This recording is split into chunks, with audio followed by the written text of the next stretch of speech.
So I did see the press release that just went out about the 170,000 people who signed up already. What percentage is that of the total number of claimants who still need to make their selections? So it's about 72% of the 200 and about 40,000 claimants that received benefits last week. I don't have the number offhand of the total population of claimants that might be waiting on a fraud review or in adjudication that have not made the selection yet. So I'll have to get back to you on that. But we are actually thrilled to have this many claimants that have already made their selection in week 1. We just launched this ability to select for claimants to select their preferred payment method last Friday. And we have strongly encouraged claimants to select direct deposit and provided them with lots of resources if they need to open a bank account and don't already have one. But it's really important that we have so many claimants that have jumped in and done this in week 1. We know from talking with other states that this is a much better turnout in terms of claimants electing direct deposit and jumping in and making that transition quickly after our launch. So we're happy about that.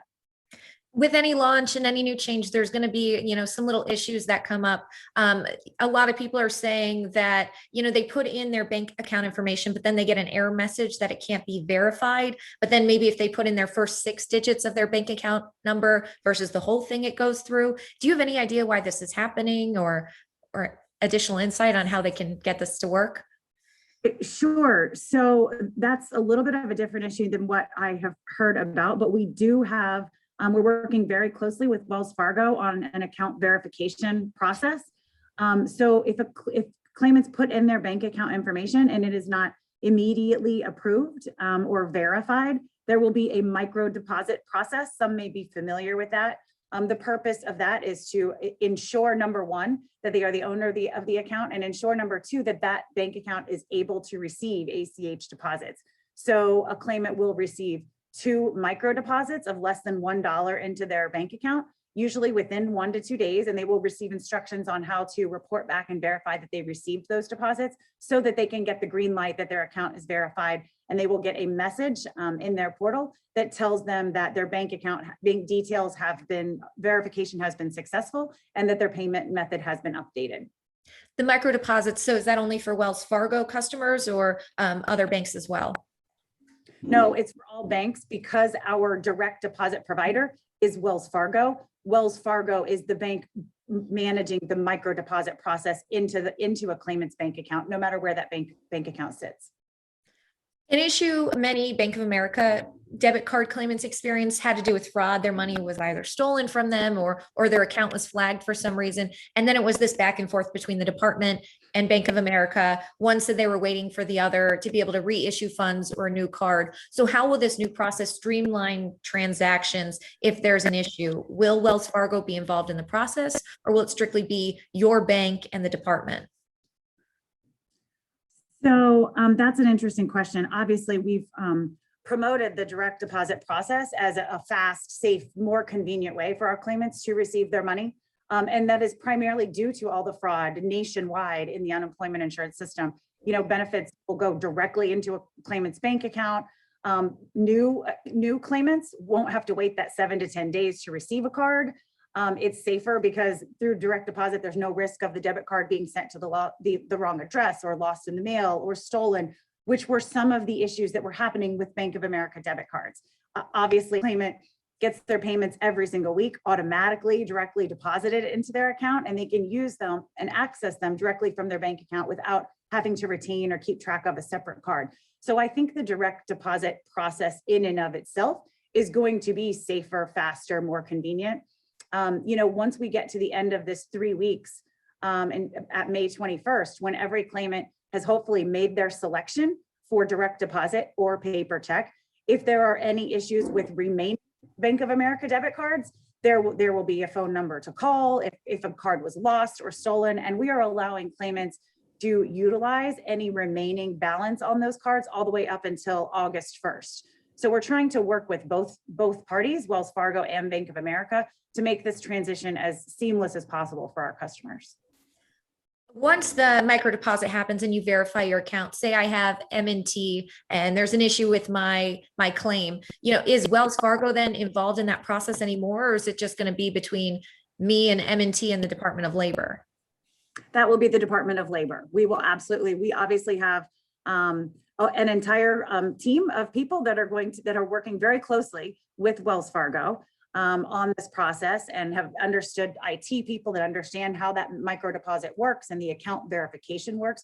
We tested this system, as you can imagine, for many, many weeks prior to launching. And so we don't anticipate there to be any problems, but of course, we are going to be communicating with our customers regularly. Last Friday, we emailed every single customer in our system, and we will continue to provide them reminders, details, information along the way, all the way up through May 24th, which is the first day that claimants will start receiving their payments through their direct deposit accounts or through a paper check.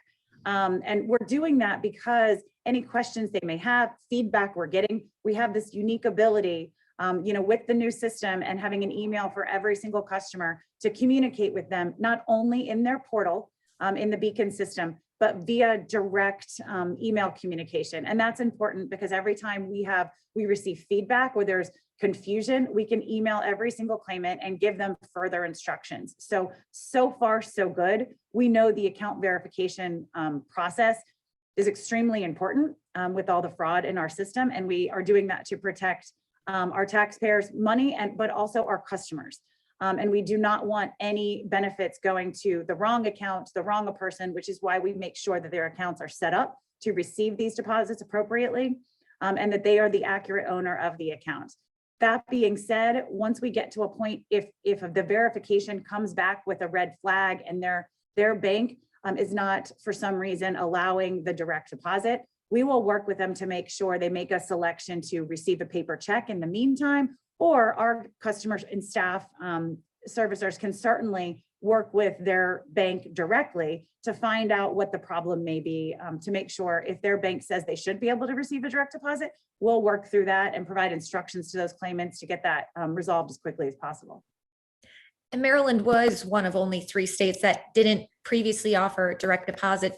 Better late than never. But if you could go back, would you have implemented this sooner? We have a lot of customers that liked the debit card system, and we were under a contract with Bank of America through the Treasurer's Office, and the debit card system was put in place many years ago. Obviously, I would have loved to have had direct deposit in place prior to this pandemic. But that being said, some states that had direct deposits experienced a very different type of fraud, where money had been deposited into accounts that were not verified or that were fraudulently inputted. And so they had to backtrack and figure out how to verify accounts after the fact.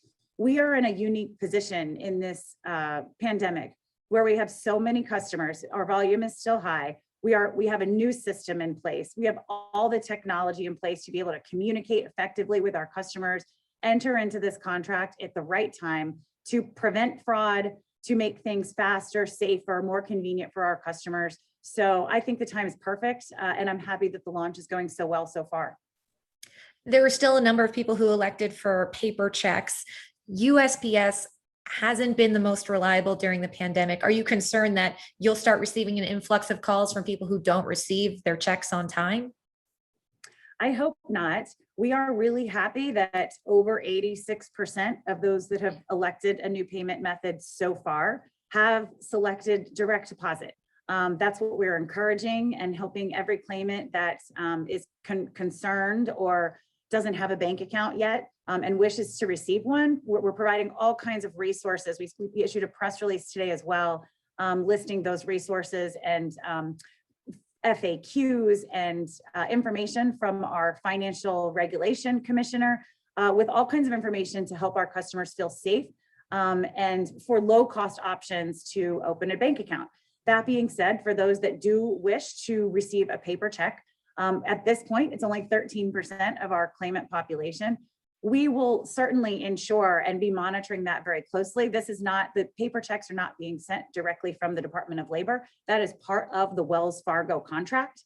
So we don't expect there to be any problems. But as I said, we'll work closely with Wells Fargo and monitor that in terms of getting feedback from our customers as well, and make changes as needed. All right. And for the people whose accounts are locked and they can't go in and make these selections, I mean, will they just have to wait until their documents have been verified?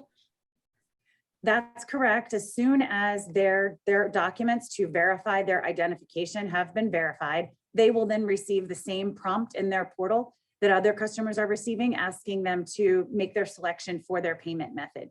You know, we have identified hundreds of thousands of fraudulent claims in our system just since January. And I know you're well aware that I think we're at 89% of those right now as we're going through that verification process with claimants that have uploaded documents. 89% of those claimants that we review and verify are still determined to be fraudulent. So we have to do a lot of due diligence, and we're taking this very seriously. We have an entire team of people that are reviewing those documents. As the fraud has risen, we have added people to that team. So we hope to get through those verifications faster, especially in light of this launch of direct deposit, so that every single one of those legitimate customers that is caught in that situation has the ability to select their payment method and without having any delay in their benefit payments. Any idea how many claimants are waiting for their documents to be reviewed? I don't have that number off the top of my head, but as the fraud numbers have risen, I know that I have this note handy since the beginning of January of 2021. Just since January, we have flagged over 587,000 claims for being potentially fraudulent. And I do know that approximately 5% of those, so about 40,000 claims, are in-state and out-of-state claims. Of those numbers are pending review. So as I just mentioned, we just added more people to the team to get through that fraud review for every single one of those legitimate claimants that may need that release so that they can select this payment method and get those benefits in their portal and through their payment method. But the most important thing to remember about that is that 89% of those we have flagged up until this point have turned out to be fraudulent, and that is proving to be true every single week that we do this fraud review. So we are on top of it and hoping to reduce that number significantly in the coming weeks before the end of this direct deposit period. And as far as fraud and freezing these payments until you can verify documents, USDOL said that states can do that as long as the determination is timely. Their definition is within a little over a week. Then states must continue paying the claim and then issue a determination. Why is Maryland not following that guidance? We work with USDOL every single week, and our practices come directly from USDOL's Office of Inspector General, and working with our U.S. Attorney and Maryland State Police and how we're handling fraud. As you may remember, we flagged, I want to say 100,000 to 200,000 claims in all of 2020 for fraud. I will repeat that we have flagged almost 600,000 claims just in the few months of 2021 for fraud. So we're getting through it as quickly as humanly possible, on top of everything else that we're trying to do and ensure that our legitimate claimants get their benefits on time. So with that, we will just continue to push forward and review documents so that every legitimate claimant in that population receives their benefits. But we will continue to be vigilant and ensure that we are protecting our taxpayers' money and not paying benefits to fraudulent claimants. So do you agree with USDOL's definition of timely, where they said it was within a week and a half? I would have to see exactly where that guidance came for. We are on calls with USDOL every single week and working with them. In fact, some of the list of claimants that we have flagged recently in the past few weeks have come directly from USDOL, because all states are working together with USDOL and cross-referencing data. For example, claimants that may have filed multiple claims in multiple states, other factors that USDOL may have easier access to than states do. they are now sending lists to states asking us to flag additional claimants. So with that, we're working so closely with them. I would have to look at that exact guidance to see if I agree and or if it's relevant to the way we're handling our process. But USDOL is very involved in the way we are handling it, and we are actually working with them and their task force on fraud. But just to be clear, Maryland will not continue paying claims until a determination has been made, correct? Until once we have flagged a claim for fraud and our claimant has uploaded verifying documentation, we're not going to pay a claim until that documentation has been verified, especially since almost 90% of those documents being uploaded are fraudulent. Okay. All right. And then I did see on Wednesday that USDOL finally put out the guidance for granting overpayment waivers. Yes. When will eligible claimants receive more information from Maryland Department of Labor, and who would be eligible? We are working on that as we are having this interview right now. We had done a lot of work and programming in our system, and we were holding on communications directly to our customers about overpayment PUA, specifically PUA overpayment waivers, because states had so many questions. And this has been part of the biggest problem since the inception of the CARES Act and all of the 10 new federal programs that have come out.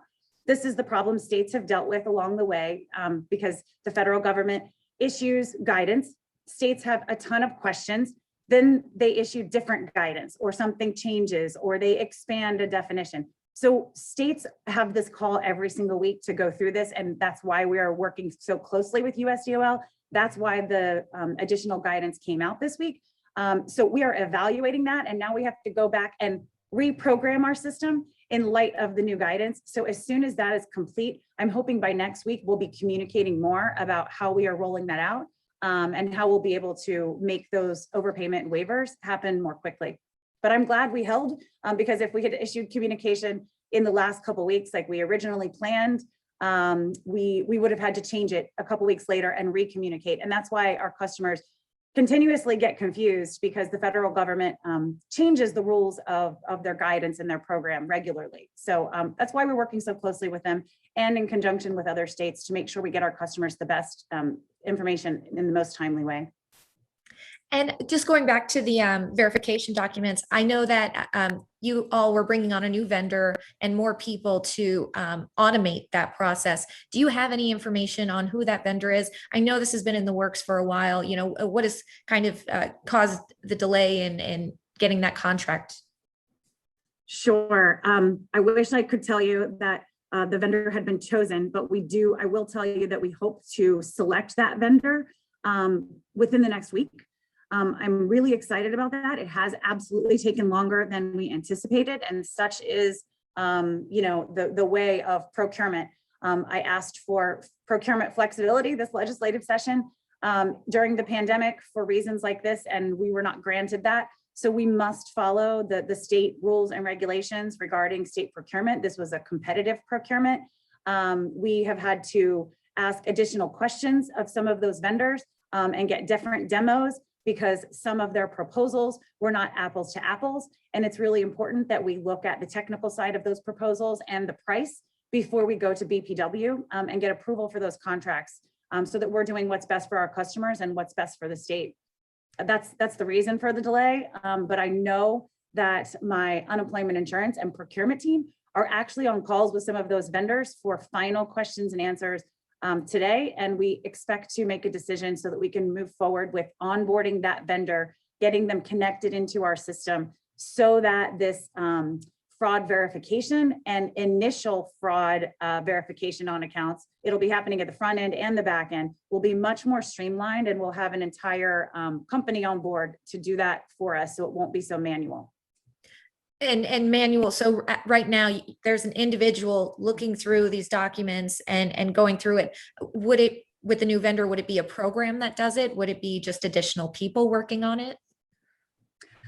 So both. The vendors all have some form of high-level fraud software so that they will be kind of like our account verification for direct deposit. They will be verifying identities at the time of claim filing.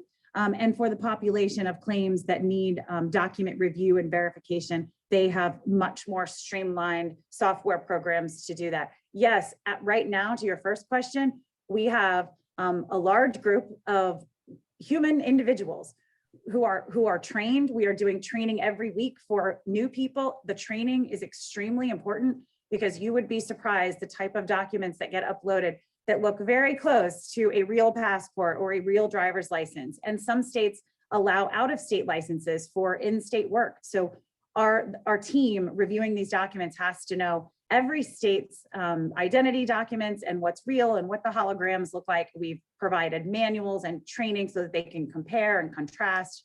It's a manual process right now, so that takes time, especially in light of the high number of fraud claims. Several of the people who did have their accounts frozen and then reinstated, thanks to the help of your office and us bringing them to your attention. But one woman, she waited 4 months for her adjudication process. She finally got her benefits for 2 weeks and then her account was frozen. And, to her, it just didn't make sense. For 4 months, she was being vetted. Why do they need these documents now? Was this done for all claimants, or what kind of triggered it?